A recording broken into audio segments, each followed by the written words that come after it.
ಕೆಲವೊಬ್ರು ಏನಂದರೆ ಮಾಡಬೇಕಂದ್ರೆ ವೀಡಿಯೋ ಮಾಡೋಕ್ಕೆ ಹೋಗಲ್ಲ, ಸ್ಟ್ಯಾಂಡಪ್ ಕಾಮಿಡಿ ಹೇಳ್ತಿರೋದು. ಸ್ಟ್ಯಾಂಡಪ್ ಕಾಮಿಡಿ ಹಂಗೇನೋ ನಾರ್ಮಲಾಗು ರೆಕಾರ್ಡಿಂಗ್ ಇಲ್ಲದೆ ಮಾಡ್ತಾರೆ. ಕೆಲವೊಬ್ರು ಮಾಡಬೇಕಾದ್ರೆ ವೀಡಿಯೋ ಇಲ್ದಿದ್ರೆ ಮಾಡೋಕ್ಕೆ ಆಗಲ್ಲ. ಸ್ಟ್ಯಾಂಡಪ್ ಕಾಮಿಡಿಯಪ್ಪ ಹೇಳ್ತಾರೆ. ಕೆಲವೊಬ್ರು ಮಾಡೋಕ್ಕೆ ವಿದೇಶಕ್ಕೆ ಹೋಗ್ತಾರೆ, ಫಾರಿನಿಗೆ ಹೋಗೆಲ್ಲ ಸ್ಟ್ಯಾಂಡಪ್ ಕಾಮಿಡಿ ಮಾಡ್ತಾರೆ. ಜರ್ಮನಿಗೆ ಹೋಗ್ತಾರೆ, ಸ್ವೀಡನ್ಗೆ ಹೋಗ್ತಾರೆ, ಆಸ್ಟ್ರೇಲಿಯಾ ಹೋಗ್ತಾರೆ, ಥೈಲ್ಯಾಂಡ್ ಹೋಗ್ತಾರೆ. ಕೆಲವೊಬ್ರು ಮಾಡಾದ್ಮೇಲೆ ಫಾರಿನಿಗೆ ಹೋಗ್ತಾರೆ.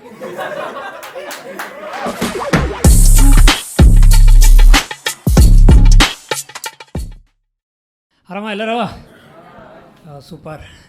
ರೀಸೆಂಟಾಗಿ ನನಗೆ ಮದುವೆ ಆಯಿತು. ಇದೆಲ್ಲ ಜೋಕು. ರೀಸೆಂಟಾಗಿ ಮದುವೆ ಆಯಿತು, ಮತ್ತು ಖಾಲಿ ಇದ್ನಲ್ಲ ಅಂತ ಮಕ್ಕಳು ಆಯಿತು. ಒಂದು 2-3 ತಿಂಗಳಿಂದ, 1 ವರ್ಷ ಆಯಿತು ಏನು ಮಾಡಿದೆ ಆ ಸ್ಟ್ಯಾಂಡಪ್ ಕಾಮಿಡಿನ. ಸೊ ನಾನು ಹಿಂಗೆ ಇದ್ದಾಗ ಏನಪ್ಪ ಯೋಚನೆಗಳು ಬರ್ತಿತ್ತು. ಸುಮಾರು ದಿನ ಆಯ್ತಲ್ಲ, ಲಾಸ್ಟ್ ವೀಕ್ ಒಂದೇನೋ ಮಾಡಿದ್ದೆ. ಈಗ ಬಂದೆ, ರೆಕಾರ್ಡಿಂಗ್ ಎಲ್ಲ ಇಟ್ಟಿದ್ರು. ಸಿಕ್ಕಾಪಟ್ಟೆ ಖರ್ಚು ಮಾಡಿಬಿಟ್ಟಿದ್ದಾರೆ ರೆಕಾರ್ಡಿಂಗಿಗೆಲ್ಲ. ಕ್ರಿಸ್ಟೋಫರ್ ನೋಲನ್ ಯೂಸ್ ಮಾಡೋ ಕ್ಯಾಮ್ರಾನೇ ತರ್ಸೋಣ ಅಂತ ಹೋದರು. ಬಜೆಟ್ ಜಾಸ್ತಿ ಇದ್ರ ಕಾರಣ ಕ್ಯಾಮ್ರಾಮನ್ ಕೃಷ್ಣಪ್ಪ ಕರೆಸಿ ಶೂಟಿಂಗ್ ಮಾಡಿಸ್ತಾಯಿದ್ದೀವಿ. ನೋಡಿ ನಮಗೆಲ್ಲ ಎಷ್ಟು ಪ್ರಚಾರದ ಗೀಳು. ಒಂದು ಕ್ಯಾಮ್ರಾ ಆಗಬೇಕು, ಶೂಟಿಂಗ್ ಆಗಬೇಕು, ಶೂಟಿಂಗಾಗಿ ಜನ ಎಲ್ಲ ಶೇರ್ ಮಾಡಬೇಕು, ಎಲ್ಲ ವೀಡಿಯೋ ವೈರಲ್ ಆಗಬೇಕು ಅಂತ ತುಂಬ ಆಸೆ ಪಡ್ತೀವಿ. ಆದರೆ ಕೆಲವೊಂದು ಕಡೆ ಉಲ್ಟಾ, ವೀಡಿಯೋ ವೈರಲ್ ಆಗುತ್ತೆ, ಊರವರೆಲ್ಲ ನೋಡ್ತಾರೆ, ಯಾರೂ ನೋಡಬಾರ್ದು ಅಂತ ಹೈಕೋರ್ಟಿಂದ ಅಷ್ಟೇ ತರ್ತಾರೆ. ನಮ್ಮದ್ರಲ್ಲಿ ಶೇರ್ ಮಾಡ್ರೋ ಅಂತ ಫ್ರೆಂಡ್ಸಿಗೆಲ್ಲ ಹೇಳ್ತೀವಿ, ಫ್ರೆಂಡ್ಸ್ ಯಾರೂ ಶೇರ್ ಮಾಡಲ್ಲ. ಅವ್ರದ್ರಲ್ಲೂ ಫ್ರೆಂಡ್ಸ್ ಶೇರ್ ಮಾಡಲ್ಲ, ಎನಿಮಿಗಳಲ್ಲೇ ಶೇರ್ ಮಾಡೋಕ್ಕೆ ಶುರು ಮಾಡ್ತಾರೆ. ಆಮೇಲೆ ಶೇರ್ ಮಾಡೋರು ಒದ್ದೊಳಗಾಗ್ತಾರೆ. ಆಮೇಲೆ ಯಾವನು ಶೇರ್ ಮಾಡಿದ್ನಲ್ಲ ಅವ್ನು ಫಸ್ಟ್ ವೀಡಿಯೋ ಬರುತ್ತೆ, ಅವ್ನ ವೀಡಿಯೋ ಇನ್ನೊಬ್ರು ಶೇರ್ ಮಾಡ್ತಾರೆ.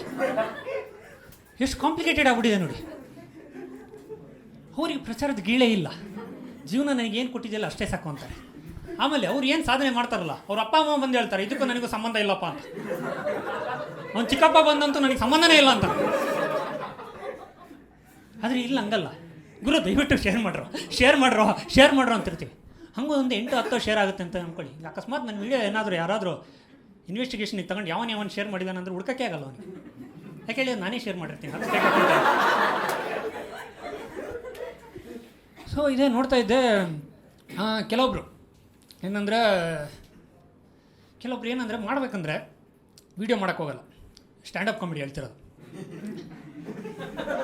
ಸ್ಟ್ಯಾಂಡಪ್ ಕಾಮಿಡಿ ಹಂಗೇನೋ ನಾರ್ಮಲಾಗು ರೆಕಾರ್ಡಿಂಗ್ ಇಲ್ಲದೆ ಮಾಡ್ತಾರೆ. ಕೆಲವೊಬ್ರು ಮಾಡಬೇಕಾದ್ರೆ ವೀಡಿಯೋ ಇಲ್ದಿದ್ರೆ ಮಾಡೋಕ್ಕೆ ಆಗಲ್ಲ. ಸ್ಟ್ಯಾಂಡಪ್ ಕಾಮಿಡಿಯಪ್ಪ ಹೇಳ್ತಾರೆ. ಕೆಲವೊಬ್ರು ಮಾಡೋಕ್ಕೆ ವಿದೇಶಕ್ಕೆ ಹೋಗ್ತಾರೆ, ಫಾರಿನಿಗೆ ಹೋಗೆಲ್ಲ ಸ್ಟ್ಯಾಂಡಪ್ ಕಾಮಿಡಿ ಮಾಡ್ತಾರೆ. ಜರ್ಮನಿಗೆ ಹೋಗ್ತಾರೆ, ಸ್ವೀಡನ್ಗೆ ಹೋಗ್ತಾರೆ, ಆಸ್ಟ್ರೇಲಿಯಾ ಹೋಗ್ತಾರೆ, ಥೈಲ್ಯಾಂಡ್ ಹೋಗ್ತಾರೆ. ಕೆಲವೊಬ್ರು ಮಾಡಾದ್ಮೇಲೆ ಫಾರಿನಿಗೆ ಹೋಗ್ತಾರೆ. ಅಂದರೆ ಒಂದು ವಚನ ಇದೆ, ಜಂಗಮ ಕಳಿವಿಲ್ಲ ಸ್ಥಾವರ ಕಳಿವುಂಟು ಅಂತ. ಅಂದರೆ ಮುಂಚೆ ಯಾವಾಗಲೂ ಚಲಿಸ್ತಾನೇ ಇರ್ಬೇಕಂತೆ. ಅದಕ್ಕೆ ಫಸ್ಟ್ ಹಾಸನದಲ್ಲಿದ್ದರು, ಆಮೇಲೆ ಓಟ್ ಹಾಕೊಂಡು ಕೆಂಪೇಗೌಡ ಇಂಟರ್ನ್ಯಾಷನಲ್ ಏರ್ಪೋರ್ಟಿಗೆ ಹೋದರು, ಆಮೇಲೆ ಜರ್ಮನಿಗೆ ಹೋಗಿದ್ದಾರೆ, ಆಮೇಲೆ ಓಡಾಡ್ತಾನೇ ಇದ್ದಾರೆ. ಇದೆಲ್ಲ ಕರ್ಮಕಾಂಡಗಳು ನೋಡಿ ಮೊನ್ನೆ ನಮ್ಮ ಫ್ರೆಂಡ್ ಸಿಕ್ಕಿದ್ದ, ಬಾಯಿ ಬಂದಂಗೆ ಬೈತಿದ್ದ. ಏನು ಗುರು ಅಂತ ಸೈಕೋಪಾತು, ಮನ ಮರ್ಯಾದಿಲ್ಲ, ಅಲ್ಕ ನನ್ನ ಮಗ ಸಿಕ್ಕರೆ ಅವನಿಗೆ ಇಂಟ್ರಗೇಷನ್ ಮಾಡೋದಲ್ಲ, ಹಂಗೆ ಏನೋ ಎನ್ಕೌಂಟರ್ ಮಾಡಿ ಸುಟ್ಟಾಕಬೇಕು ಅಂತ.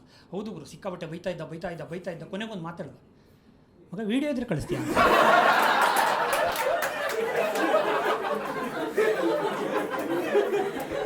ನಮ್ಮ ಮನುಷ್ಯರು ಹೆಂಗಿದೀವಿ ಅಂದರೆ ಅಸಹ್ಯ ಅನಿಸುತ್ತೆ, ಸುಟ್ಟು ಬಿಡೋಣ ಅನ್ನೋಷ್ಟು ಅಸಹ್ಯ ಅನಿಸುತ್ತೆ. ಆದರೆ ಒಂದ್ಸಲಿ ನೋಡಿ ಸುಟ್ಟು ಬಿಡೋಣ. ಲೇ ಅವನಿಗಿಂತ ದೊಡ್ಡ ಸೈಕೋಪಾತ್ ನೀನು, ಮೊದಲು ನೀನು ಸುಡಬೇಕು ಅವನು.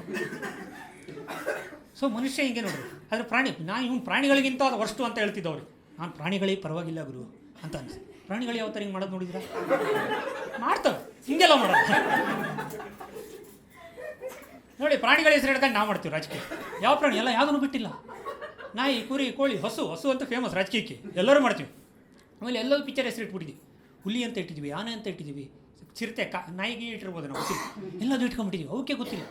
ನಾವೇ ಅದು ಪ್ರಾಣಿಗಳಲ್ಲಿ ರಾಜ ಯಾರು ಅಂತ ನಾವೇ ಡಿಸೈಡ್ ಮಾಡಿಬಿಟ್ಟಿದ್ವಿ. ಕಾಡಿನ ರಾಜ ಸಿಂಹ ಅಂತ. ಸಿಂಹಕ್ಕೆ ಗೊತ್ತಿಲ್ಲ. ಸಿಂಹಕ್ಕೆ ಅದು ರಾಜ ಅಂತ ಗೊತ್ತಿಲ್ಲದೆ ಇರೋದೇ ಬೆಟ್ರು. ಅಕಸ್ಮಾತ್ ನಾಳೆ ಗೊತ್ತಾಗ್ಬಿಡ್ತು ಅಂದ್ಕೊಳ್ಳಿ ರಾಜ ಅಂತ. ನಾನು ರಾಜನಾ? ನಾನು ಬೇಟೆ ಆಡಕ್ಕೆ ಹೋಗ್ತಿದ್ದೀನಿ, ಫುಲ್ ಝೀರೋ ಟ್ರಾಫಿಕ್ ಮಾಡ್ರ ಅಂತ. ಅಣ್ಣ ರೋಡೇ ಇಲ್ಲ ಅಣ್ಣ. ಟಾರ್ ಹಾಕ್ಸಿ ಕಾಡು ಪೂರ್ತಿ. ಜಿಂಕೆ ಎಲ್ಲಿರುತ್ತೋ ಅಲ್ಲಿ ಫುಲ್ಲು ಟಾರ್ ರೋಡ್ ಇರಬೇಕು, ಫುಲ್ಲು ಝೀರೋ ಟ್ರಾಫಿಕ್ ಇರಬೇಕು. ಯಾವ ಪ್ರಾಣಿಗಳು ಮೂಮೆಂಟೇ ಮಾಡೋಂಗಿಲ್ಲ, ಈವನ್ ಜಿಂಕೆನೂ ಮೂಮೆಂಟ್ ಮಾಡೋಂಗಿಲ್ಲ. ನಾನು ಹೋಗ್ತೀನಿ, ತಿಂತೀನಿ, ಬರ್ತೀನಿ. ಅಲ್ಲಿ ಮಿನಿಸ್ಟರ್ ನರಿಗಳೆಲ್ಲ ಹೇಳ್ತಾರೆ, ಅಣ್ಣ ನೀನು ಯಾಕಣ್ಣ ಹೋಗ್ತೀಯಾ, ನಾವೇ ಕಡ್ದು ಕಬಾಬ್ ಮಾಡಿ ಜಿಂಜರ್ ಪೆಪ್ಪರ್ ಡ್ರೈ ಮಾಡ್ಕೊಂಡು ನಿನಗೆ ತಗೊಂಬರ್ತೀವಿ ಅಂತ. ಹಿಂಗೆ ಸಿಂಹಕ್ಕೆ ಏನೋ ಮೊನ್ನೆ ಯಾರು ಹಿಂಗೆ ಬಂದಿದ್ದಪ್ಪ ಬೆಂಗಳೂರಿಗೆ, ಯಾರೋ ದೊಡ್ಡ ಮಿನಿಸ್ಟ್ರು. ಬೆಂಗಳೂರಲ್ಲಿರೋ ಟ್ರಾಫಿಕ್ ಸಮಸ್ಯೆನ ನೀಗ್ಸೋಕ್ಕೋಸ್ಕರ ಬಂದಿದ್ದಾರಂತೆ. ಝೀರೋ ಟ್ರಾಫಿಕಲ್ಲಿ. ಹೇ ರಾಜಾ, ನೀನು ಬರದೇ ಇದ್ರೇ ಅರ್ಧ ಟ್ರಾಫಿಕ್ ಕಡಿಮೆ ಆಗಿರೋದಲ್ಲ. ಜೀವನದಲ್ಲಿ ಏನು ಮಾಡಬೇಡ, ಅವಾಗ 5 ಸ್ಟಾರ್ ತಿನ್ನು, ಅವಾಗ ನೆಟ್ಟಿಗಿರೋ ಜೀವನ. ಅರ್ಧ ಸಮಸ್ಯೆ ಇವರಿಂದ ಆಗುತ್ತೆ. ಈಗ ಕಾಡಿನ ರಾಜ ಸಿಂಹ ಅಂತ ಸಿಂಹ ಗೊತ್ತಿದ್ರಲ್ಲ, ಅಕಸ್ಮಾತ್ ಹುಲಿಗೂ ಗೊತ್ತಾಗ್ಬಿಡ್ತು ಅನ್ಕೊಳ್ಳಿ, ಸಿಂಹನೇ ರಾಜ ಅಂತ, ಅದೇನು ಮಾಡ್ಬೋದು? ನೀನೇ ಸಿಂಹ ರಾಜಲೇ, 150 ವರ್ಷದಿಂದ ನಿನ್ನೆ ರಾಜ ಅಂತಾರಲ್ಲ. ಏನು ಡೆಮೋಕ್ರಸಿ ಅನ್ನೋದಿಲ್ಲ ಈ ಕಾಡಲ್ಲಿ? ಹಾಗಲ್ಲ, ಎಲೆಕ್ಷನ್ ಆಗ್ಬೇಕಿಲ್ಲ. ಹಾಗಿದ್ದ ಅಲ್ಲಿ ನಾವು ಸ್ವತಂತ್ರ, ನಾವು ಎಲೆಕ್ಷನ್ಗೆ ನಿಲ್ತೀವಂತ. ಆಮೇಲೆ ಸಿವಿಲ್ ವಾರ್ ಆಗ್ಬಿಡುತ್ತೆ ಕಾಡಲ್ಲಿ, ಹೊಡೆದಾಟ ಆಗಿ ಗಲಾಟೆ ಆಗಿ ಇನ್ನೇನು ಎಲೆಕ್ಷನ್ ಸ್ಟಾರ್ಟ್ ಆಗ್ಬಿಡುತ್ತೆ. ಇದೇ ನಾನು ಹೇಳಬೇಕಲ್ಲ, ಕ್ಯಾನ್ವಾಸಿಂಗಲ್ಲಿ ನಾನೇನು ಮಾಡ್ತೀನಿ, ಏನು ಕಿಸಿತೀನಿ ಅಂತ. ನೋಡಿ, ಡೆವಲಪ್ಮೆಂಟು ಅದು ಇದೆಲ್ಲ ಹೇಳಿದ್ರೆ ಇರಿಟೇಷನ್, ಕೇಳೋಕ್ಕಾಗಲ್ಲ. ಏನಾರು ರೊಚ್ಚಿಗೆ ಎಪ್ಸು ಗುರು ಅಂತ. ಆಮೇಲೆ ಹುಲಿ ಬರುತ್ತೆ, ಹೇಳುತ್ತೆ, ನೋಡ್ರಪ್ಪ ರಜಾ ಯಾರ್ಯಾರಿದ್ದೀರೋ, ಕುರಿಗಳ, ಹಸುಗಳ, ಮತ್ತು ಯಾರು ಹಂದಿಗಳ, ನಾಯಿಗಳ, ನೋಡ್ರಪ್ಪ ನಾಳೆಯಿಂದ ನಾನೇನಾರ ಗೆದ್ದರೆ ಮಾಂಸಾಹಾರಿ ಪ್ರಾಣಿಗಳು ಬೇಟೆನೇ ಆಡೋಂಗಿಲ್ಲ. ನೀವೆಲ್ಲ ಆರಾಮಾಗಿ ಸೇಫಾಗಿರ್ತೀರ, ಕುರಿಗಳು ಟೆನ್ಷನ್ನೇ ತಗೊಬಿಡಿ, ಅದಕ್ಕೆ ನನಗೆ ಓಟ್ ಹಾಕಿ ಅನ್ನತ್ತೆ. ಏನಿದ್ರು ನಾವು ಮಾಂಸ ಎಕ್ಸ್ಪೋರ್ಟ್ ಮಾಡ್ಕೊಂತೀವಿ, ಮಾಂಸಾಹಾರಿ ಪ್ರಾಣಿಗಳಿಗೆ ಅವ್ರು ತಿನ್ನಿಸ್ಬಿಡ್ತೀವಿ ಅಂತ. ಸಿಂಹಕ್ಕೆ ತಲೆ ಕೆಟ್ಬಿಡುತ್ತೆ. ಫುಲ್ಲು ಓಟ್ ಬ್ಯಾಂಕ್ ಕುರಿಗಳದ್ದು, ಹಸುಗಳದೇ ಆಗಿರುತ್ತೆ. ಏನು ಗುರು ಓಟ್ ಬ್ಯಾಂಕ್ ಎಲ್ಲ ಹೊಡ್ಕೊಂತವನಲ್ಲ, ನಾನೇನಾರ ಮಾಡಬೇಕಲ್ಲ ಅಂತ ಸಿಂಹ. ಹುಲಿದಲ್ರಿ ಅದು ಕೋಮುವಾದಿ ಪಕ್ಷ, ಬರೀ ಸಸ್ಯಾಹಾರಿಗಳಿಗೆ ಮಾಡ್ತಾರೆ. ಅದಕ್ಕೋಸ್ಕರ ನಾವೇನು ಮಾಡ್ತಿದ್ದೀವಿ ಅಂದರೆ, ಯಾರ್ಯಾರು ಮಾಂಸಾಹಾರಿ ಪ್ರಾಣಿಗಳಿದ್ದೀರಲ್ಲ ಅವ್ರಿಗೆ ಮನೆಗೆ 200 kg ಮಾಂಸ ಫ್ರೀ. ಯಾರು ಲೇಡಿ ಬೇಟೆ ಆಡೋ ಹೆಣ್ಣು ಮಕ್ಕಳಿದ್ರೆ ಟ್ರಾನ್ಸ್ಪೋರ್ಟ್ ಫ್ರೀ.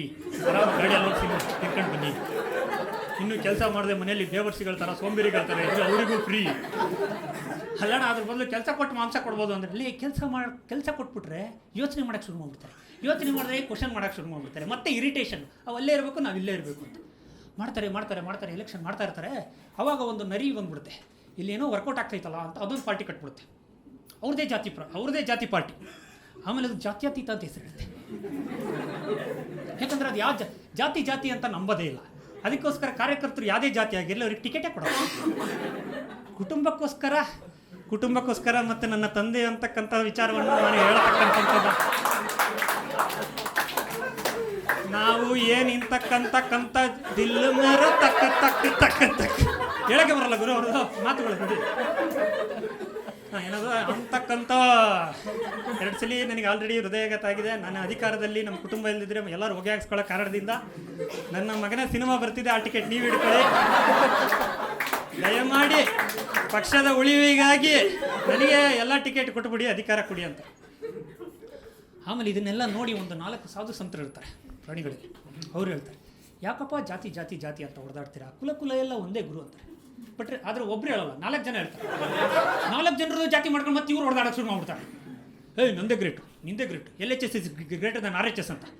ಆಮೇಲೆ ಇದನ್ನು ಏನಾಗ್ತಾರೆ, ಸುವರ್ಣ ನ್ಯೂಸಲ್ಲಿ ಅಜಿತ್ ಹನುಮಕ್ಕನವರು, HR ರಂಗನಾಥ್ ಅವರು, ಪ್ರಶಾಂತ್ ನಾಥ್ ಅವರು ಬರ್ತಾರೆ.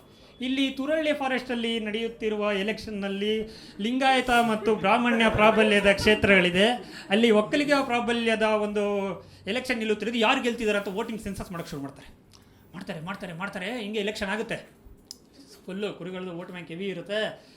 ಹಿಂಗಾಗಿ ಎಲೆಕ್ಷನ್ ರಿಸಲ್ಟ್ ಬರುತ್ತೆ. ಎಲೆಕ್ಷನ್ ರಿಸಲ್ಟಲ್ಲಿ ಏನು 100 ಸಿಂಹಕ್ಕೆ, 100 ಹುಲಿಗೆ, ಇನ್ನೊಂದು 25-30 ನರಿ ಪಕ್ಷಕ್ಕೆ ಬಂದ್ಬಿಡುತ್ತೆ. ಆಮೇಲೆ ನರಿ ಪಕ್ಷಕ್ಕೆ ಮತ್ತೆ ಇನ್ನೇನು ಹಾರ್ಟ್ ಅಟ್ಯಾಕ್ ಆಗಂಗಿರುತ್ತೆ.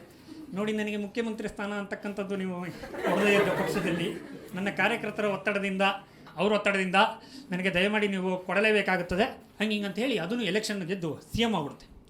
CM ಆದಾಗೇನು ಕಾರ್ಯಕರ್ತರೆಲ್ಲ ಫುಲ್ಲು ಖುಷಿ, ಕುರಿಗಳು, ಹಸುಗಳು, ಅವು ಇವು. ಆಮೇಲೆ ನರಿ ಬರುತ್ತೆ. ನರಿ ಒಂದು ಏನು ಹೇಳ್ತಾಣ, ಕಾರ್ಯಕರ್ತರೆಲ್ಲರೂ ಫುಲ್ ಖುಷಿಯಾಗೋಣ, ಏನು ಮಾಡ್ಸೋಣ, ಒಂದು ಕೆಲಸ ಮಾಡ, 200 kg ಮಟನ್ ಬಿರಿಯಾನಿ ಮಾಡ್ಸೋಣಂತೆ. ನಾವೆಲ್ಲ ಓಟ್ ಹಾಕಿದ್ದು, ಒಂದು ಕೆಲಸ ಮಾಡಿ, ಯಾರ್ಯಾರು ವೋಟರ್ ಕಾರ್ಡ್ ಇಲ್ಲಲ್ಲ ಅವ್ರದ್ದೆಲ್ಲ ಕಡ್ದು ಮಟನ್ ಬಿರಿಯಾನಿ ಮಾಡ್ಬಿಡು.